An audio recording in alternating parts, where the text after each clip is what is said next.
മഞ്ഞിൽ വിരിഞ്ഞ പൂവിൻ്റെ പുതുപുത്തൻ വിശേഷങ്ങളിലേക്ക് എല്ലാവർക്കും സ്വാഗതം.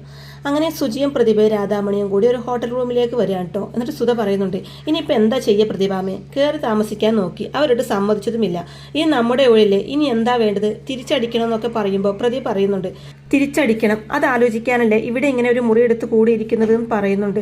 എൻ്റെ അഭിപ്രായത്തിൽ വഴക്കൊന്നും വേണ്ടെന്നാണ് ഇന്ന് രാധാമണി പറയുന്നതും. നിന്റെ അഭിപ്രായം ഇവിടെ ആരും ചോദിച്ചില്ല, ഇവിടെ ഞാനൊരു അഭിപ്രായം പറയും, അത് നീ അങ്ങ് അനുസരിച്ചാൽ മതിയെന്ന് പറയുന്നുണ്ട് സുധ. തുടർന്ന് പ്രതിഭയോടായിട്ട്, നമുക്ക് പോലീസിൽ കംപ്ലൈന്റ് കൊടുത്താലോ എന്ന് ചോദിക്കുമ്പോൾ, വരട്ടെ അങ്ങനെയൊന്നും ചെയ്യാനായിട്ടില്ല, അതിനു മുമ്പ് മല്ലികയുടെ പ്രതികരണം എന്താണെന്ന് അറിയണമല്ലോ എന്ന് പ്രതിഭ പറയുന്നതും. ഇനി ഇതിൽ കൂടുതൽ എന്തറിയാനാണ് സുധ ചോദിക്കുമ്പോൾ, പെട്ടെന്ന് നമ്മൾ അങ്ങോട്ട് കയറി ചെന്നപ്പോൾ അവൾ അങ്ങനെ പ്രതികരിക്കും. ഇപ്പൊ ഞാനായാലും സുധ ആയാലും അങ്ങനെയല്ലേ ചെയ്യൂ. പക്ഷേ സമയം കിട്ടിയാൽ ചെയ്തത് ശരിയാണോ എന്ന് അവളത് ചിന്തിക്കും. അല്ല, ആരും അങ്ങനെ ചിന്തിക്കുമ്പോൾ അവൾ മനസ്സിലാക്കും ചെയ്തത് ശരിയായില്ലെന്ന്, അതിൽ അപകടങ്ങൾ ഒരുപാടുണ്ടെന്ന്. അപ്പോൾ അവൾ മറ്റൊരു തീരുമാനം എടുക്കാൻ നോക്കും. സമയം കൊടുക്കണം അവൾക്ക് ആലോചിക്കാൻ. ഒരു ദിവസം അവൾ തിരിച്ചു മറിച്ചും ചിന്തിക്കട്ടെ. ഞാൻ ഉറപ്പിച്ചു പറയുന്നു, ഒത്തുതീർപ്പിന് അവൾ വരുമെന്ന്. എന്നിട്ടും വന്നില്ലെങ്കിൽ, അതായത് ഒരു ദിവസം കഴിഞ്ഞിട്ടും അവളുടെ ഭാഗത്ത് നിന്ന് യാതൊരു നീക്കവും ഉണ്ടായില്ലെങ്കിൽ, നമ്മൾ അടുത്ത നടപടിയിലേക്ക് നീങ്ങും. പോലീസ്, കോടതി, അങ്ങനെ പലതും കിടക്കല്ലേ നമ്മുടെ മുമ്പിൽ. എന്താ അതുപോലെ സുധ എന്ത് പറയുന്നു എന്ന് ചോദിക്കുമ്പോൾ, അങ്ങനെ ചെയ്താൽ മതിയോ എന്ന് തിരിച്ചു ചോദിക്കുന്ന സുധയോട്, മതി, അതാണ് ശരിയായ രീതി എന്ന് പറയുന്നുണ്ട് പ്രതിഭ. തുടർന്ന് പറയുന്നുണ്ട്, അവളെ നാണം കെടുത്തണമെന്ന് നമുക്കില്ലല്ലോ, നമുക്ക് വേണ്ടത് നമ്മുടെ അവകാശം സ്ഥാപിച്ചു കിട്ടുക. പാതി സ്വത്ത്, അതാണ് ഡിമാൻഡ്. അതിൽ കുറഞ്ഞതൊന്നിലും നമ്മൾ തൃപ്തിപ്പെടില്ല എന്ന് പറയുമ്പോൾ, അവൾ തരുവായിരിക്കും അല്ലേന്ന് സുധ ചോദിക്കുമ്പോൾ, തരാതെ എവിടെ പോവാനാന്ന് പറയുമ്പോൾ, വാശിക്കാരിയാണെന്ന് സുധ പറയുന്നതും, അതിലും വലിയ വാശിക്കാരിയാ ഞാൻ, അത് അവൾക്ക് നന്നായിട്ടറിയാം. പേടിപ്പിക്കലും കയ്യാങ്കളിയും ഒക്കെ ഉണ്ടായെന്ന് വരും, അത് നേരിടാൻ നമ്മൾ തയ്യാറായിരിക്കണം. നിങ്ങൾ കൂടെ ഉണ്ടായാൽ മാത്രം മതി. അവളെ മുട്ടുകുത്തിക്കുന്ന കാര്യം ഞാൻ ഏറ്റു എന്നൊക്കെ പറയുന്നുണ്ട് പ്രതിഭ. അപ്പോൾ അത് കേട്ട് സുധ പറയുന്നുണ്ട്, ഞങ്ങളുണ്ട്, ഇനി ഒരിക്കൽ ഞങ്ങൾ പ്രതിഭാമയെ വിട്ടു പോവില്ല എന്ന് പറയുമ്പോൾ, പോവാതിരുന്നാൽ റാണിയെപ്പോലെ ജീവിക്കാം ഇനിയുള്ള കാലം മുഴുവൻ. പ്രതിഭ വെറും വാക്ക് പറയാറില്ല, ചെയ്തു തരുന്നു പറഞ്ഞാൽ തന്നിരിക്കുന്ന ആത്മവിശ്വാസത്തോടെ പറയുന്നുണ്ട് പ്രതിഭ. അപ്പോൾ അത് കേൾക്കുന്ന സുധക്കും തന്നെ സന്തോഷമാവുന്നുണ്ട് കേട്ടോ. അതിനുശേഷം കാണിക്കുന്നത്, എന്ത് തീരുമാനിച്ചു മല്ലികാമയെന്ന് സുധ മല്ലികാമയുടെ അടുത്ത് വന്ന് ചോദിക്കുമ്പോൾ, എന്ത് തീരുമാനിക്കാൻ? കോംപ്രമൈസ് ചെയ്യാൻ ഞാൻ തയ്യാറല്ലെന്ന് മല്ലികാം പറയുന്നതും, പിന്നെ എന്ത് ചെയ്യുമെന്ന് ചോദിക്കുന്നുണ്ട് സുധ. മല്ലികാം പറയുന്നുണ്ട്, അത് അവരല്ലേ പറയേണ്ടത്, അവർക്ക് എന്ത് വേണമെങ്കിലും ചെയ്യാം, ഞാനത് നേരിടുന്നു പറയുന്നുണ്ട്. നഷ്ടം നമുക്കായിരിക്കില്ലേ എന്ന് സുജ ചോദിക്കുന്നതും, എന്ത് നഷ്ടം? എൻ്റെ ഭർത്താവ് എന്നെ ഉപേക്ഷിച്ചു പോയി, എന്നിട്ട് വേറൊരു സ്ത്രീയോടൊപ്പം താമസിച്ചു. ഇത് കേൾക്കുമ്പോൾ കുറേ പേര് ചിരിക്കുമായിരിക്കും. എൻ്റെ കഴിവുകേട് കൊണ്ടാണ് അങ്ങനെയൊക്കെ സംഭവിച്ചതെന്ന് പറയുമായിരിക്കും. എത്ര കാലം പറയും? എല്ലാം എല്ലാവരും മറക്കും സുജ. അതുകൊണ്ട് നാണക്കേടോർത്ത് ഞാനൊരു ഒത്തുതീർപ്പിന് പോവാൻ തയ്യാറാകുന്നില്ല. അതെൻ്റെ ആവശ്യവും എനിക്കില്ല. എസ്റ്റേറ്റ് വാങ്ങിയത് മുഴുവൻ എൻ്റെ ക്യാഷ് കൊണ്ടാണ്, എൻ്റെ മാത്രം ക്യാഷ് കൊണ്ട്. ഇതിലൊരു രൂപ പോലും മനുവിൻ്റെ അച്ഛൻ്റെ ഉണ്ടെന്ന് പറഞ്ഞാൽ ഇത് മുഴുവനും ഞാൻ അവർക്ക് കൊടുക്കാം. പ്രതിഭക്കും അറിയാം സത്യം എന്താണെന്ന്.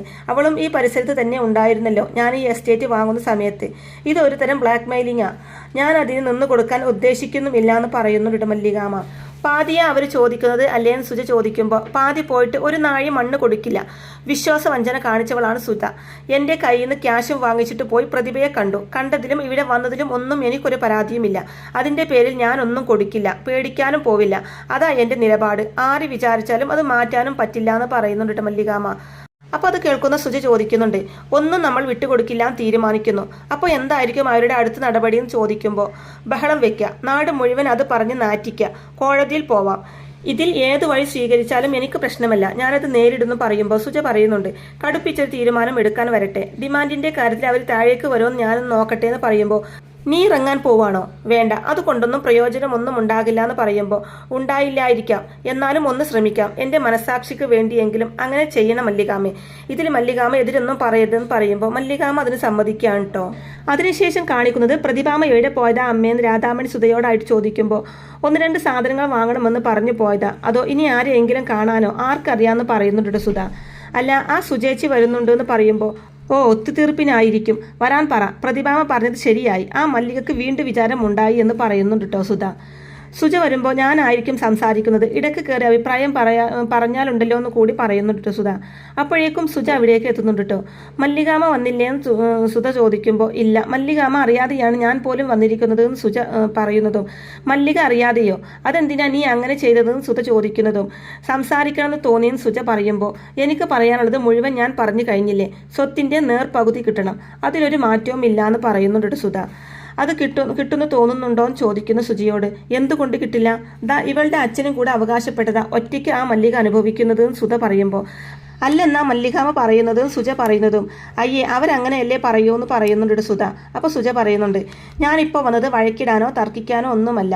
എന്ത് പ്രശ്നത്തിനും ഒരു പരിഹാരം വേണമല്ലോ എന്ന് സുജ പറയുമ്പോൾ, വേണം, പാതി സ്വത്ത് കിട്ടണം, അതാ പരിഹാരം. അതിൽ കുറഞ്ഞത് എന്തുകൊണ്ടും ഞങ്ങൾ തൃപ്തരാകുമെന്ന് വിചാരിക്കേണ്ട, ആവില്ല എന്ന് പറയുന്നുണ്ട് സുധ. ഈ ഒരു നിർദ്ദേശവും കൊണ്ടുവന്നാൽ മല്ലികാമ ഒട്ടും വഴങ്ങാൻ സാധ്യതയില്ല. അപ്പോൾ ഇതൊരു വലിയ വഴക്കാവും, വലിയ നിയമ പ്രശ്നമാകും. അത് ഗുണം ചെയ്യുമോന്ന് സുജി ചോദിക്കുമ്പോൾ, ആർക്ക് ഗുണം ചെയ്യുമോന്ന്? ഞങ്ങൾക്കോ? അത് കാണാൻ പോകുന്ന പൂരമല്ലേ മോളെ, അത് കണ്ട് തന്നെ മനസ്സിലാക്കിയാൽ മതിയെന്ന് സുധ മറുപടി പറയുമ്പോൾ, സമാധാനമാണ് ഏറ്റവും നല്ല പോം വഴിയെന്ന് സുജ പറയുന്നതും.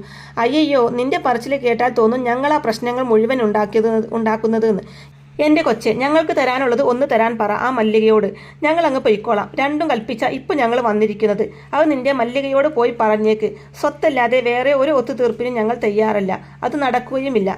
സമാധാനം വേണമെന്ന് തോന്നുന്നുണ്ടെങ്കിൽ അവരാണ് ഞങ്ങളുടെ ആവശ്യം അംഗീകരിക്കേണ്ടത്, അല്ലെങ്കിൽ വാങ്ങാനൊക്കെ ഞങ്ങൾക്ക് അറിയാമെന്നൊക്കെ സുധ പറയുമ്പോൾ, ശരി എന്നാൽ പിന്നെ അങ്ങനെ ആയിക്കോട്ടെ, കാണാമെന്ന് പറഞ്ഞിട്ട് സുജ അവിടുന്ന് പോവാണ് കേട്ടോ.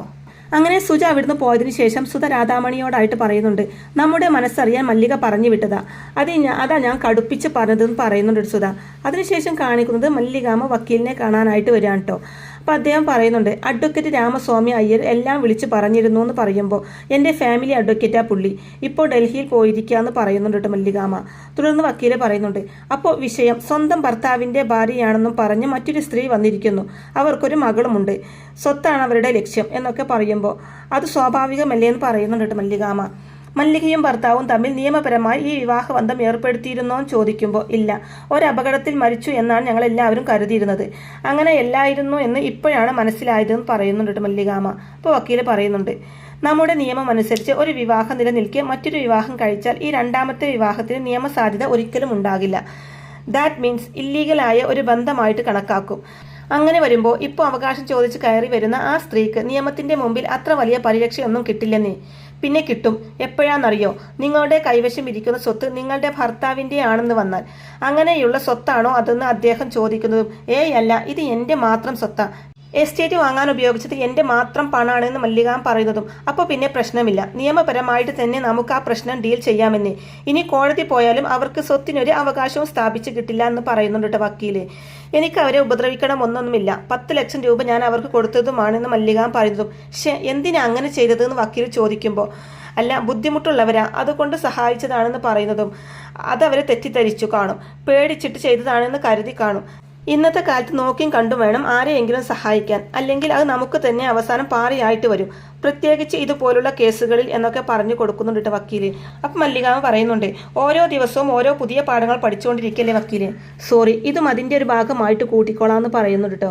തുടർന്ന് വക്കീലിനെ കണ്ടപ്പോൾ ഒരു ആശ്വാസം എന്ന് മല്ലികാമ പറയുന്നതും, നമുക്ക് ഫൈറ്റ് ചെയ്യാന്നേ, അവരെ വന്ന വഴി കൂടെ തന്നെ ഓടിക്കുന്ന കാര്യം ഞാൻ ഏറ്റു എന്ന് പറയുന്നുണ്ട് കേട്ടോ വക്കീല്. അപ്പോൾ അത് കേൾക്കുന്ന മല്ലികാമക്കും തന്നെ സന്തോഷമാവുന്നുണ്ട് കേട്ടോ. അതിനുശേഷം കാണിക്കുന്നത് ആ പ്രതിഭാമ ഇതുവരെ വന്നില്ലല്ലോ എന്ന് സുധ രാധാമണിയോടായിട്ട് ചോദിക്കുമ്പോൾ, മുങ്ങിക്കാണോ തിരിച്ചു ചോദിക്കുന്നുണ്ട് രാധാമണി. അങ്ങനെ അവർ ചെയ്യുമോന്ന് ചോദിക്കുമ്പോൾ, മല്ലികാമ തല്ലിയിറക്കിയിട്ടപ്പോൾ ഓടിയവരാ, വിശ്വസിക്കാനൊന്നും പറ്റില്ല എന്ന് പറയുമ്പോൾ, എന്ത് വന്നാലും ഇത്തവണ അവർ പോവില്ല എന്ന് പറയുന്നുണ്ട് സുധ. തുടർന്ന് രാധാമണി, നമ്മളൊരു മണ്ടത്തരം കാണിച്ചു, ആ സുജേച്ചി വന്നപ്പോൾ അവരുടെ മനസ്സിലിരിപ്പ് എന്താണെന്നറിയായിരുന്നു, ഒരു ഒത്തുതീർപ്പിന് വല്ല സാധ്യതയും ഉണ്ടോയെന്ന് അറിയാനാണല്ലോ അവർ വന്നത്, അവർ എന്താ അതുകൊണ്ട് ഉദ്ദേശിക്കുന്നത് എന്നൊന്ന് ചോദിക്കായിരുന്നു എന്നൊക്കെ രാധാമണി പറയുമ്പോൾ, എന്തിനാ ചോദിക്കുന്നത്? എന്തെങ്കിലും പറയാനുണ്ടെങ്കിൽ അവർക്ക് ഇങ്ങോട്ട് പറയായിരുന്നല്ലോ, എന്ത് പറഞ്ഞാലും എൻ്റെ ആവശ്യത്തുനിന്ന് ഒരടി പോലും താഴേക്ക് പോവാൻ ഞാൻ തയ്യാറല്ല, പാതി, അതിൽ കുറഞ്ഞതൊന്നും എനിക്ക് വേണ്ടാന്ന് പറയുന്നുണ്ട് സുധ രാധാമണിയോടായിട്ട്.